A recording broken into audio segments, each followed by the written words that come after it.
Welcome to Pankinen Financial Perspective with Ashton Pankinen from Pankinen Financial Group. Planning for your financial future means navigating challenges like market volatility, inflation, and retirement income. Pankinen Financial Perspective is here to help by addressing common financial concerns, sharing valuable strategies, and exploring ways you can work toward your financial goals. Now let's get started with Pankinen Financial Perspective. Hello, and welcome to the Pankinen Financial Perspective. My name is Ashton Pankinen from Pankinen Financial Group. If you'd like more information about what you hear during our show today, give us a call at 952-873-2703 or visit us online at pankinenfinancial.com. That's PANKONIN financial.com. And while at my website, click on the radio page, check out my past shows, and subscribe to our program on Apple Podcasts, Spotify, or Amazon Music. And while at my website, you can click the link at the top to get our latest retirement guide or subscribe to our newsletter. Inheriting an IRA is often a welcome windfall, but if not handled strategically, it can hit you with a hefty tax burden because inherited IRAs come with plenty of rules that are designed to make sure the IRS gets their money sooner or later.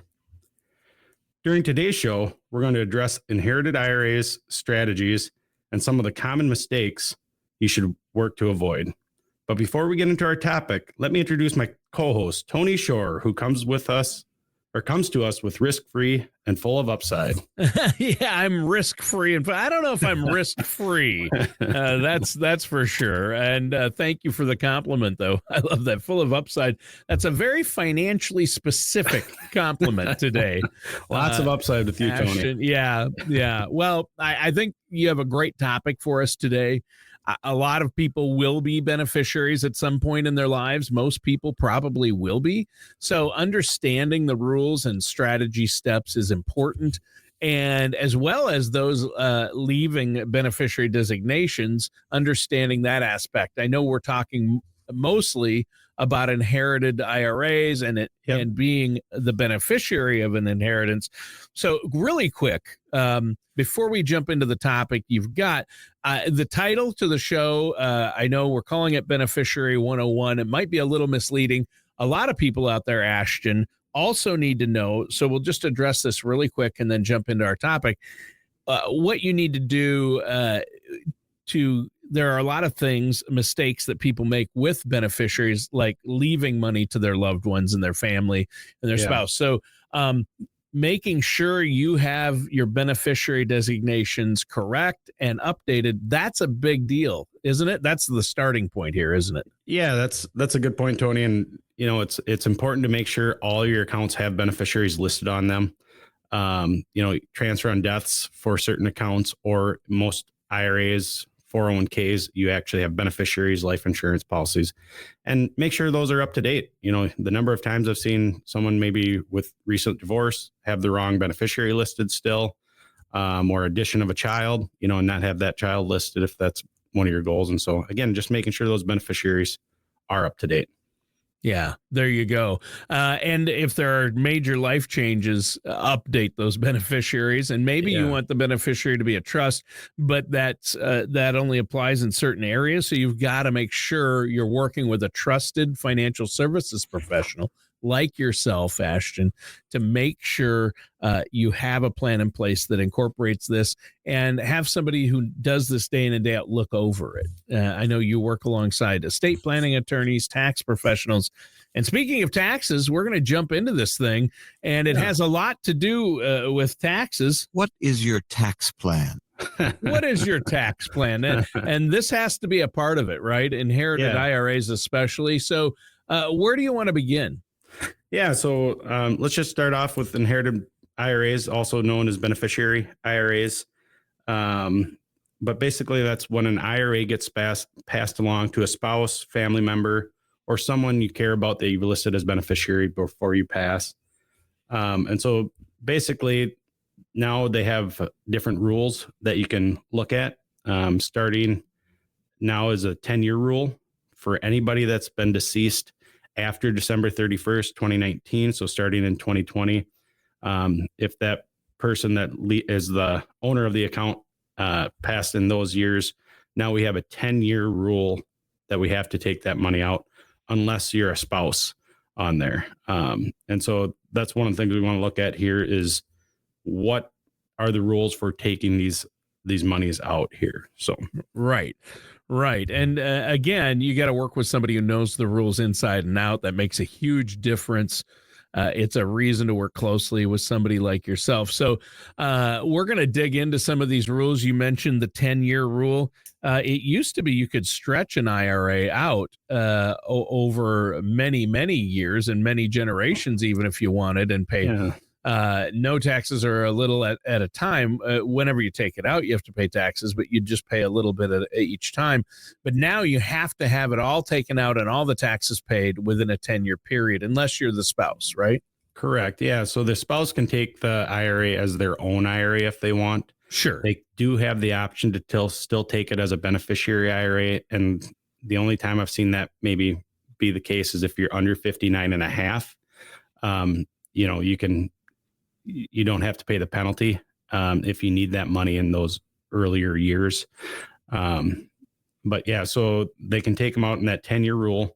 And so what that says is that at the end of the 10 years, you have to have all that money taken out. And we talked about how Uncle Sam wants us to pay the taxes on these monies. And so they want to get their money out in that first 10 years. And starting in 2025, you actually have to take distributions each year as well.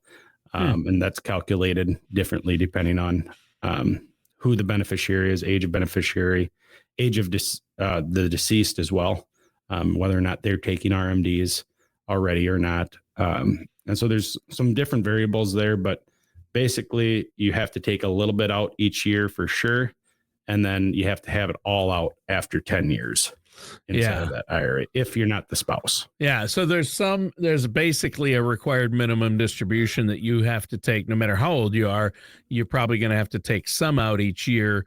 And if you wait to take the rest out until that 10th year, you might be looking at a kind of a tax time bomb. A lot of people might be tempted to take the whole thing. Hey, I inherited this. I want the money, but it's not all theirs. Like, let's say you inherited $100,000 IRA, Ashton. Yep. Basically, you're not going to get $100,000. You're going to get 70 probably. Yeah. And again, depends on individuals' cases, tax brackets. So that's one of the things we look at is, again, it's customized to each individual situation. So, if you're in your high earner years and maybe you're 5 years from retirement, maybe we don't want to take that $100,000 in a lump sum right away. Maybe we want to take the minimum out for the next 5 years until you retire. Now your income is lower, and we can look at taking that money in the next 5 years where your income's lower and try to keep that tax burden as low as possible, keep those tax brackets as low as possible. Just again, depends on everybody's situation. Everybody's situation is a little different, but it's definitely something we want to look at is, it may not make sense to take that lump sum initially. Yeah. Everybody's situation is different. A lot of times we spread it over that 10 years. Hey, let's use that $100,000 example. Let's take 10,000 the first year, 10,000 the next year. And then, again, just to ease that tax burden a little bit, not pop us into that next tax bracket. Sure. So spread it out is a good strategy. But again, it all depends, though, right? Not everybody's situation is different. Some people might inherit an IRA and that would bump them into a really high tax bracket. They want to take as little now as possible and wait until they're going to retire in 5 years, maybe take the minimum for the first 5 years. And then in retirement, because they don't have a working income, then they can start taking more, right? Correct. Yeah. And another thing to talk about there is that Social Security as well. So maybe, in that exact scenario you talked about, maybe we retire in 5 years and we wait 5 years to take Social Security as well. Just depending on age and goals, because maybe that inherited IRA has enough supplemental income to cover that. And then we continue to get that higher Social Security amount by waiting to take that benefit. Sure. Yeah, I think that's another good strategy. And I know these are things you've helped a lot of people do here in the community over the years. And so, again, you do this every day you're working on these strategies with people. So I just am worried. A lot of our listeners, a lot of people, when they inherit something, they make costly mistakes and don't minimize that tax burden. Right. Yeah, for sure. Yeah. And it's important to sit down, talk to a financial professional and a financial advisor such as myself. And we can definitely look at a strategy. So if you're expecting an inheritance or if you have had one recently, you want to make sure you make those informed decisions. You can give our office a call and we'd be happy to walk you through the steps of it. No cost, no obligation. The best way to do that is to call our office at 952-873-2703. Again, that number is 952-873-2703. You can visit us at our website, pankoninfinancial.com. That's PANKONIN financial.com. And again, we can definitely walk you through, or you can listen to some prior podcasts or radio shows to become more informed on these topics as well. Yeah, I mean, who would have thought there were so many ins and outs of just inheriting something? It should be easy. It should be simple. Yeah. But if it involves the IRS, which retirement savings always does, every account out there has a tax designation.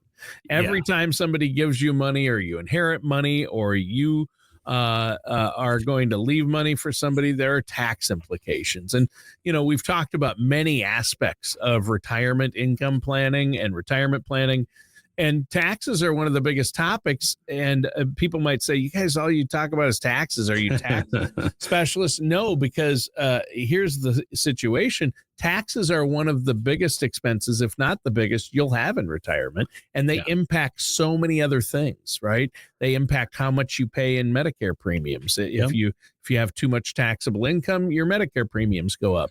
If you have too much taxable income, your Social Security, as you mentioned, can be taxed. Yeah. So you want to avoid these things and minimize that burden. Now, not everybody is going to have high tax burdens in retirement, but if you've saved in a traditional retirement account, those are tax deferred. You took the tax benefits during your working years. Now you got to pay the piper. And of course, it's Uncle Sam, who, again, I'm going to say, I don't even think he's my real uncle. I like that one. Yeah, exactly. And again, to cover some of that. So a lot of my clients say, hey, my kid's actually in a higher tax bracket than I am. And so, before they pass, it might make sense to do some converting some of those assets into Roth, having them take those distributions, pay the income tax on it before they leave it to their beneficiaries in the form of either a Roth conversion or just taking it out as a distribution there and then listing them as a beneficiary on those accounts. Yeah, we've been talking about exactly. We've been talking about how the differences between if you're a spouse and you inherit an IRA and a non-spouse, right? Yeah. And so the spouse, again, they can actually take it over as their own IRA, end up taking their own RMDs. And again, a lot of times that's the case because most of the time with life expectancy, people live into their 70s. And so the spouse is over 59 and a half. I have had a few instances where if the spouse is younger than 59 and a half, they may take it as a inherited IRA, because then they don't have the 10% penalty to take out before 59 and a half. Okay. So again, if there's a need for that money and before age 59 and a half, it may make sense for that spouse to take it as an inherited IRA. And then again, we talk about this, Tony. That's why every situation's different. But it's important to make that correct decision on, do we want to take it as a spousal IRA or an inherited IRA? And so that's one of it. And then again, for the non-spouse inherited IRA rules, we have got that 10-year withdrawal rule. So you can tax defer that growth. We do have to, starting in 2025 now, we do have to take a little bit out each year. Because again, Uncle Sam wants to get paid sooner than later, where we used to be able to stretch these out over a lifetime. Now it's going to be that 10-year rule for most cases out there. Yeah. That 10-year rule is that's true. And that's non-spouses. And it is interesting. You can get in the weeds when you talk about, okay, the spouse can have their own age as far as RMDs, non-spouse, if they inherit it, It's a little different when it comes to RMDs. So to get all this sorted out, if our listeners have questions, again, we encourage them just to pick up the phone and give you a call. So what do you want to cover next here, Ashton, regarding beneficiaries and inherited IRAs? Yeah, we can talk a little bit about the Roth inheritance. And so again, the nice thing about those, the Roth is a tax-free vehicle. You mentioned there's many different vehicles for retirement. So the Roth withdrawals are going to be tax-free as long as the account has been funded at least 5 years by the deceased. And then non-spouse beneficiaries must still empty that account within 10 years. And so again, if you're a spouse, you can take that Roth IRA over as your own, and then you don't have to take it out within 10 years. But if you're a non-spouse, you do have to empty that account within 10 years, and you aren't required in the Roth to take a withdrawal every year. And so again, depending on the strategy, a lot of times it makes sense to wait till year 10 to take that Roth one out, because now we've allowed as much tax-free growth as possible in that portfolio. And so that way we can, again, have as much tax-free growth as possible and then make the withdrawal at the end there. Again, that's different than the traditional, because if we did that, we'd be pushing us into the next tax bracket by taking that big lump sum out at the end on that. So again, tax strategy does matter, Tony. Yep. Spreading withdrawals over several years can reduce those taxes. Those inherited IRAs do allow that flexible withdrawal amounts year to year without any penalties. And so again, depending on your age, your retirement goals, your income, we're going to create a strategy that's going to work to minimize the taxes on these withdrawals. Well, and again, there's so many strategies, and the withdrawals, some people are going to be in a situation where, wow, it really could bump them up into a higher tax bracket. Yeah. But a Roth, on the other hand, I wouldn't think is as much of an issue, because the money comes out tax-free and it can grow tax-free. But even though it's a Roth, you might still want to, even though it would come out tax-free, you still might want to leave it in there to grow if you have time, right? Yeah. I mean, and realistically, depending on how aggressive you are, that money could double over that 10-year time frame. And so now it allows that money to double and do that tax-free before you withdraw it. And so it definitely is a good option and a good strategy for you there. I mentioned double over that time frame. That's depending on risk tolerance. And so that's one thing I want to talk about as well as investment alignment.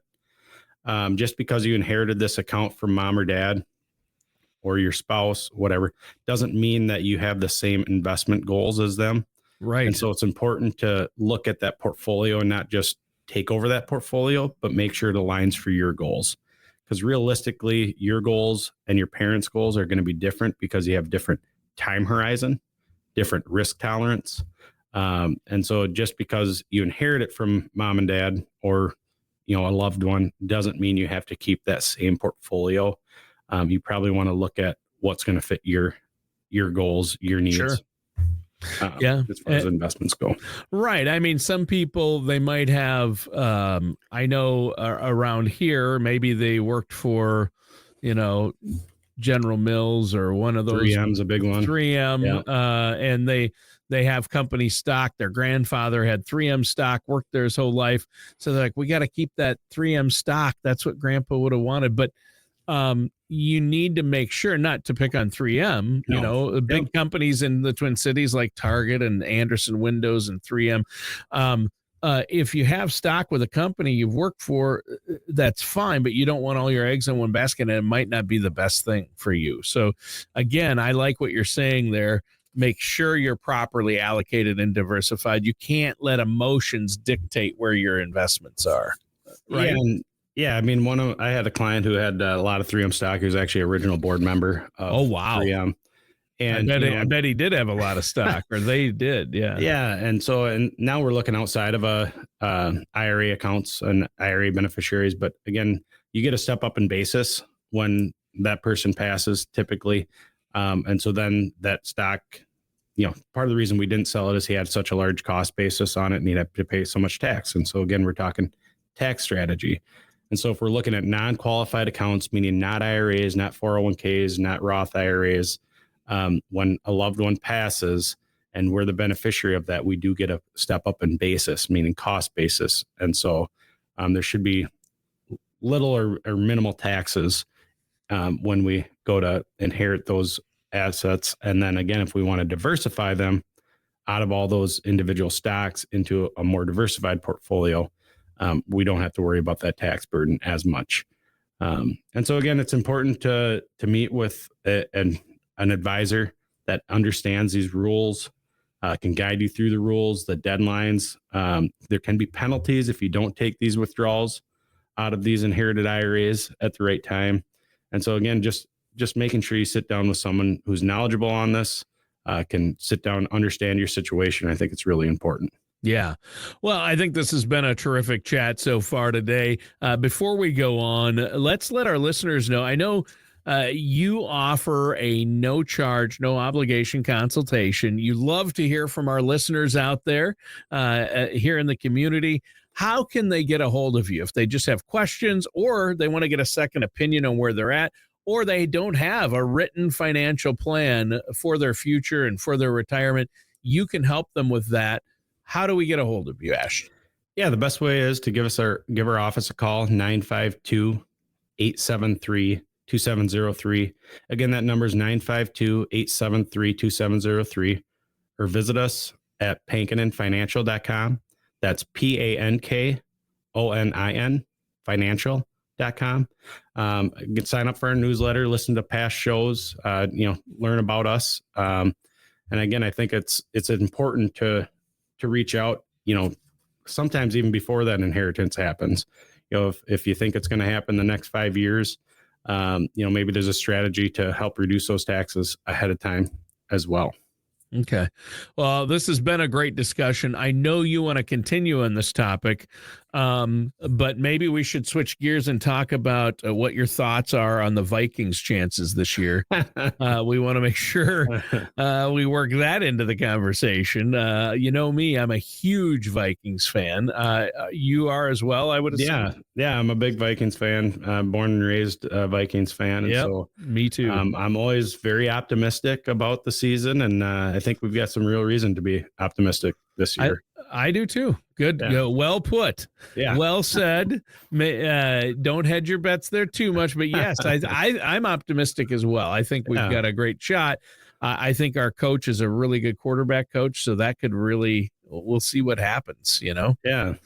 JJ, I wish I would have got to see him play a little bit more in this last preseason game, but I'm sure they're counting reps and they know more than I do on amount of experience they want to get him out there. But right. I think he's going to be good. Well, I'm sure they'd like to play him the whole game, but they can't risk injury, right? Yeah.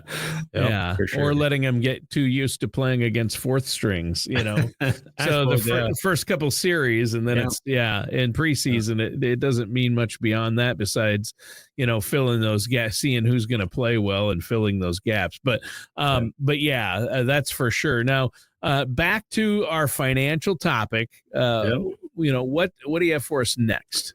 Yeah. So again, one of the things I want to talk about is the new 2025 IRS regulations. And so again, the final rules on inherited IRAs that take effect this year, it's different than years past. And so it's something you want to be aware of. If your own financial professional hasn't made you aware of it, is we do have to take those withdrawals. And if we don't, we're going to get a penalty for that.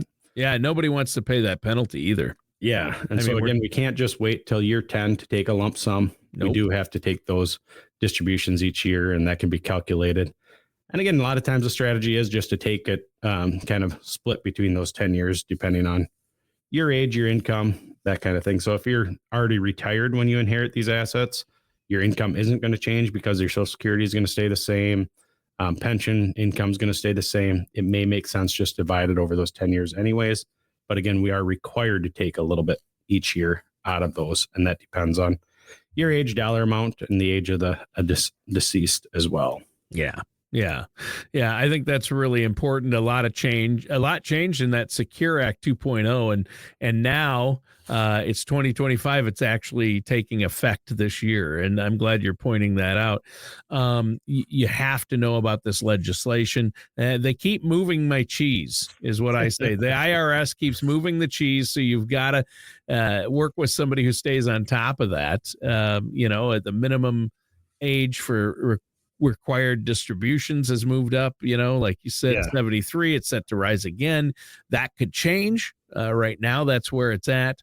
But again, and I was going to ask you about the stretch rule. We talked about this a little bit, but that's gone, right? Yeah, the stretch rule is gone. There is some exceptions to that, just depending on, a minor, I think, can still do that. And so, again, just depending on age, there's a few scenarios in which that stretch can happen. Disability is another one, if you're a beneficiary with a disability. And so, again, it just depends. But that for the majority of people, that stretch rule is gone. And now we're at this 10-year rule, where anybody deceased after January 1st, 2020, you have to have that money out within 10 years, unless you're the spouse there. Yeah. Yeah. Yeah, that's the most important thing, I think, right there. But there are a list of exceptions, right? What's the list of exceptions? Yeah, so again, surviving spouse. So again, you can treat it as your own IRA. Minor children, they can take stretch distributions until they reach majority age, and then the 10-year rule kicks into that. Yep. Disabled people, chronically ill people that fail 2 activities of daily living. And then people within 10 years of the account owner's age. So a lot of times, like if, I've got clients that don't have children as beneficiaries, maybe they list their siblings as beneficiaries then. And so then sometimes they can fall within that 10-year rule and have some stretch distributions over their lifetime. Don't make these decisions with emotions. Don't do it yourself. Work with a financial professional. So we should wrap up the show here. But before we do, Ashton, anything else you want to add for our listeners out there today? Yeah, again, I mean, it's all based on your own personal details, drive the strategy. So your age, your relationship to that account holder, and whether RMDs have started, all affect your withdrawal strategy and tax liability. And again, we want to do well in your investments. We want your investments to perform well. But the biggest drag on a portfolio or a client's overall plan is taxes. And so we want to make sure we minimize that tax that's on each account there. There you go. So how can our listeners get a hold of you then? Yeah, give us a call at our office here, 952-873-2703. Again, that's 952-873-2703. Visit our website, pankoninfinancial.com. That's PANKONIN financial.com. All right. Well, thank you so much, Ashton. Listeners, thanks for tuning in. That does it for today's episode of the Pankonin Financial Perspective with our host, Ashton Pankonin. Thank you for joining us for Pankonin Financial Perspective. Don't head into retirement without a plan for both your finances and your health. For more information, contact Ashton Pankonin at Pankonin Financial Group at 952-873-2703 or visit pankoninfinancialgroup.com. Join us again soon for another episode of Pankonin Financial Perspective. Advisory services are offered by Ashton Pankonin LLC DBA Pankonin Financial Group, an investment advisor in the state of Minnesota. All matters discussed during the show are for informational purposes only. Each individual situation may vary, and the opinions expressed here may not apply to everyone. Materials presented are believed to be from reliable sources, and no representations can be made as to its accuracy. All ideas and information should be discussed in detail with one of our qualified representatives prior to implementation. We are not affiliated with or endorsed by the Social Security Administration, the Federal Medicare Program, or any other government agency. Calling this number will direct you to a licensed sales agent.